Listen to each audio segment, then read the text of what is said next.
Sir, Badaun में 2 बच्चों की निर्मम हत्या कर दी गई, कैसे देखते हैं आप ये हत्या? देखिए, बहुत दुखद मासूम बच्चों की हत्या। मैं समझता हूँ ये पूरी तरह से योगी सरकार, बीजेपी सरकार की नाकामी है कानून व्यवस्था को लेकर। बहुत असहनीय, अशोभनीय घटना हुई है और कहीं न कहीं सरकार इसके लिए जिम्मेदार है। सर, आपकी पार्टी समाजवादी पार्टी कह रही है कि भाजपा यूपी में दंगा फसाद, सांप्रदायिक तनाव खड़ा करके चुनाव जीतना चाहती है। बिल्कुल, बीजेपी के लोगों के पास कुछ और फार्मूला नहीं है। केवल नफरत फैलाना, केवल किसी तरह भाई के भाई को लड़ाना, परिवारों को लड़ाना, पार्टियों को लड़ाना, नेताओं को लड़ाना, समाज को लड़ाना। बीजेपी के लोगों के पास दूसरा रास्ता है ही नहीं, क्योंकि बीजेपी के लोगों ने काम नहीं किया है। जनता का भरोसा पूरी तरह खो चुके हैं। नौजवान निराश हैं, उदास हैं, हताश हैं, क्योंकि बड़ी उम्मीद लगाई थी नौजवानों ने मोदी जी की बात पर, मोदी जी की गारंटी पर, 2 करोड़ रोजगार के नाम पर, बेरोजगारी दूर करने के नाम पर, महंगाई को दूर करने के नाम पर।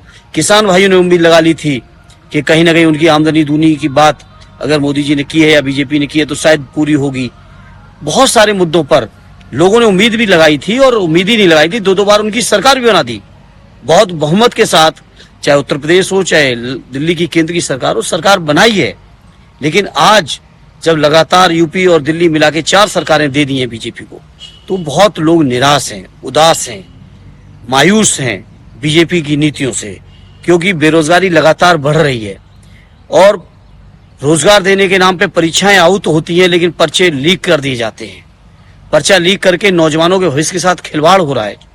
तो मैं समझता हूँ आज लोग निराश हैं और आने वाले समय में इंडिया गठबंधन को ऐतिहासिक मौका देने जा रहे हैं उत्तर प्रदेश और देश के लोग। भाजपा का कहना है कि आपकी पार्टी घटना का अफसोस करने के बजाय तुष्टीकरण की राजनीति। नहीं, हम लोग कोई तुष्टीकरण की बात नहीं की, ना अभी की ना आगे करने वाले। ये बीजेपी के लोगों की जिम्मेदारी है।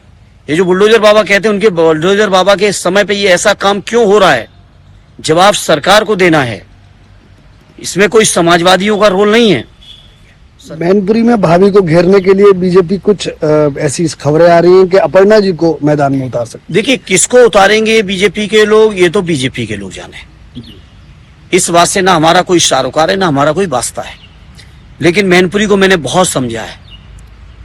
सदैव नेताजी ने मुझे भी मौका दिया मैनपुरी रहने का, और मैं समझता हूँ 2004 से आज 24 आ गई, लगभग 20 साल से मैनपुरी के लोगों के बीच किसी न किसी रूप में मैं जरूर जुड़ा रहा हूँ। और मैंने पिछले चुनाव में भी कहा था, आनी भाभी जी के बाई इलेक्शन के समय, जब मैनपुरी के लोगों के ऊपर अन्याय अत्याचार की पराकाष्ठा चल रही थी यहाँ के जिला प्रशासन और उत्तर प्रदेश के शासन द्वारा, उस समय भी मैंने कहा था कि ये बीजेपी के लोग मैनपुरी को नहीं समझते हैं। मैनपुरी के लोगों को जितना सताओगे, जितना दबाओगे, जितना शोषण और न्याय करोगे, मैनपुरी के लोग उतनी ही बड़ी जीत दिलाने का काम करेंगे। उसी बात को मैं आज फिर दोहराता हूँ। बीजेपी के लोग क्या हथकंडा अपनाएंगे, किसको उम्मीदवार बनाएंगे, किसको नहीं बनाएंगे, क्या तिकड़म करेंगे, इन बातों में मैं नहीं जा सकता। लेकिन हाँ, मैं इतना कह सकता हूँ, आदरणीय भाभी जी की पिछली जीत 2,88,000 की हुई थी, उससे भी बहुत बड़ी जीत आगामी 4 जून को आप देखोगे मैनपुरी से।